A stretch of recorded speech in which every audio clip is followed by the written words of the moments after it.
Hello YouTube, it's your boy the Crazy Trader again, and I'm here again today with a crazy stock review. Okay, I am not the type to do a back-to-back, video. Normally I'll do one video or two videos in a week, but if I don't do this video, I think I'm gonna forget, and it will be very hurtful if I forget not to do this video. Okay, today I was doing, well, I was at home the whole day, so I was doing a lot of research, and I was looking for a stock. I was looking for a high growth stock that I think I will move on to next if I finish buying, if I meet my IVR and the MFA quota that I want to, because I've already identified them. All I have to do is push my money into them. So IVR, I'm almost there. I'm just about 700 stocks short. So if I buy my 700 shorts, and then MFA, I think I'm also just about 600 stocks, shares short. So I mean, I'm hoping to buy those ones pretty soon. But I was looking for something, and I was like, you know what if I finish buying those stocks, what is the next stock I'm going to buy? I mean, what is the next thing I'm going to move on? And I've been researching, and I like dividends. I'm a big dividend guy.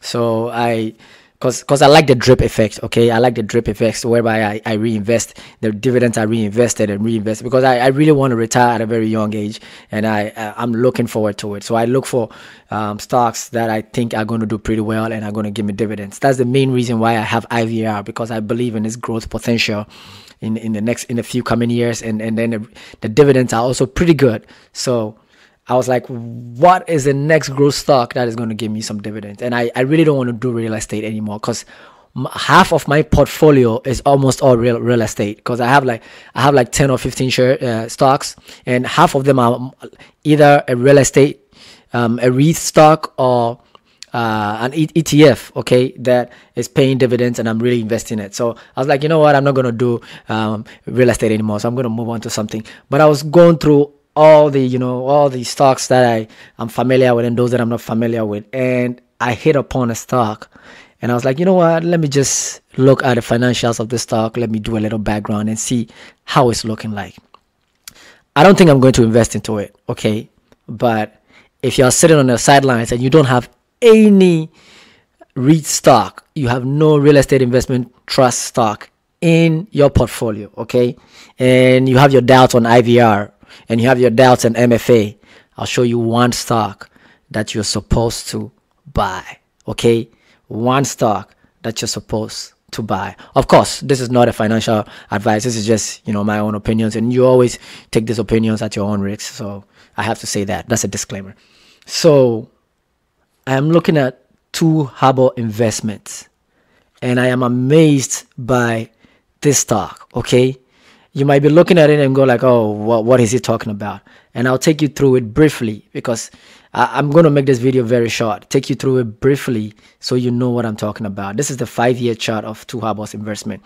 Currently, it's sitting at $7.58, okay? Let me show you what is happening. This is the 5-year chart. The last time it was sitting at $7.58. It was like 5 years ago. I mean, even in 5 years ago, it wasn't sitting at that point. It's been $7 and above for a very long time, since 2016, you can see. And then during the last quarter of 2017, I believe they increased their dividend, and then it went all the way from $10 to $15 in a great move, and it stayed there. I mean, it traded sideways for a very long time. These are the kind of, they hit the peak and then they trade sideways because they are always giving away their dividends.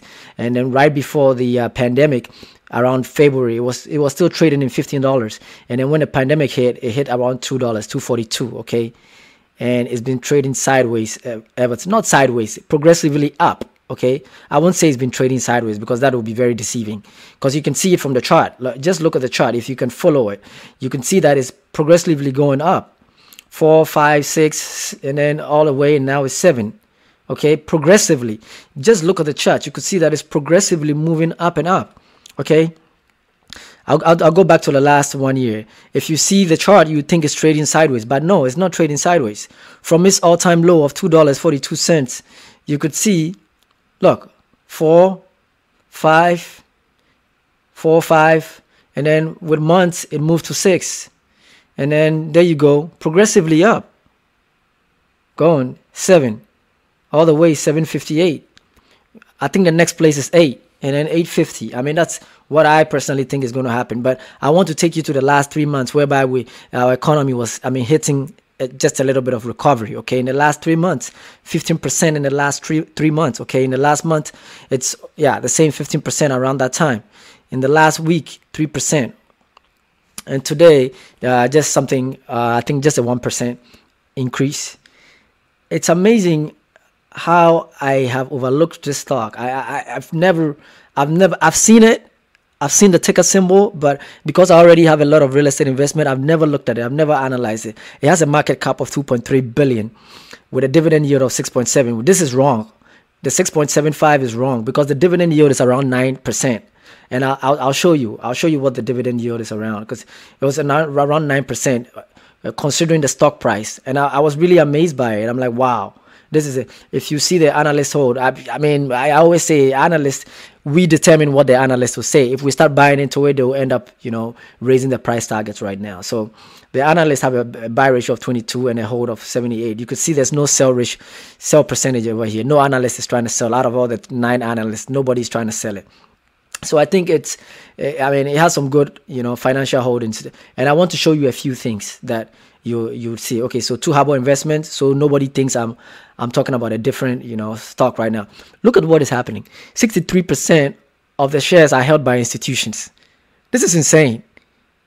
This is more than half.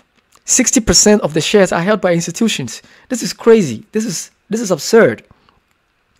It's really amazing. That's how they believe in the stock.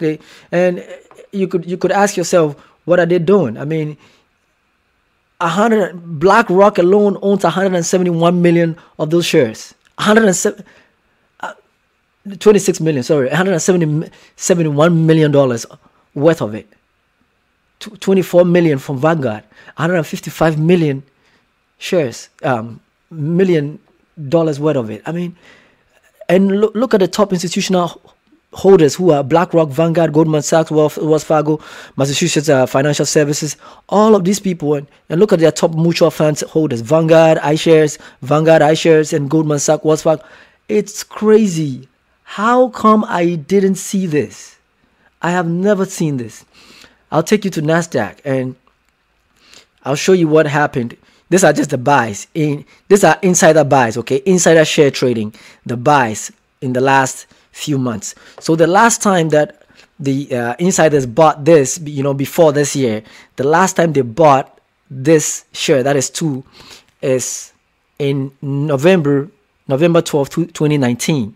Okay, that was the last time an insider bought these shares. That was November 2019. And then what happened in 2020, okay? So the pandemic hit and nobody bought. And just last month, look at what is happening. This Matthew Copen guy is the CEO, okay? So the CEO bought 20,000. No, not Matthew Copen. The William guy is the CEO. But the Matthew Copen, I think, is also an insider who bought 20,000 shares at $6.66. And then the William Greenberg, bought 17,500 and 70,500. I think that makes about 35,000, if I'm not mistaken. Yeah, 35,000 shares, averaging around, let's say, 660. The insiders are buying the shares. It should tell you what is happening, okay? Once the insiders start buying, it should tell you what is happening. It should tell you that they believe in the stock and they believe something drastic is going to happen. I'll show you the dividend history of this stock, and you'll be amazed by what happened to their dividends. And I looked at it and I was also very amazed. I was like, wow, this is impressive, especially when a pandemic hit. Okay, so pre-pandemic, before the pandemic in 2019, they paid 47 cents in the last quarter of 2018. First quarter of 2019, they paid 47 cents, and the rest of 2019 they paid 40 cents, okay, in every quarter. And then the pandemic hit, in the first quarter, right away, they reduced it from 40 to 5 cents. And that's just for the first quarter of the pandemic. And then the second quarter, they increased. The second quarter in 2020, we were still in the thick of the pandemic, and then they increased their dividends to 14 cents. And honestly, when I saw this, I'm like, oh, these guys are crazy, because I don't think they're going to hold. And they held it to the second quarter. Okay, the second quarter they held it to another 14 cents, and then in the last quarter they increased it to 17 cents. Really? What are these guys investing in? And look at their dividend yield, 9.8%, almost 10%. So if you have $100,000 in this stock, you're making 10,000 in a year, roughly 10,000 in a year, roughly. And let's say you have a drip going on that is reinvesting. I mean, imagine what 10 years is going to be. So if you're doing 10% in a year, I'm assuming if it stays the same, okay, if the dividend stays the same, 10% in a year with a drip, I mean, come on. Wow, this is amazing.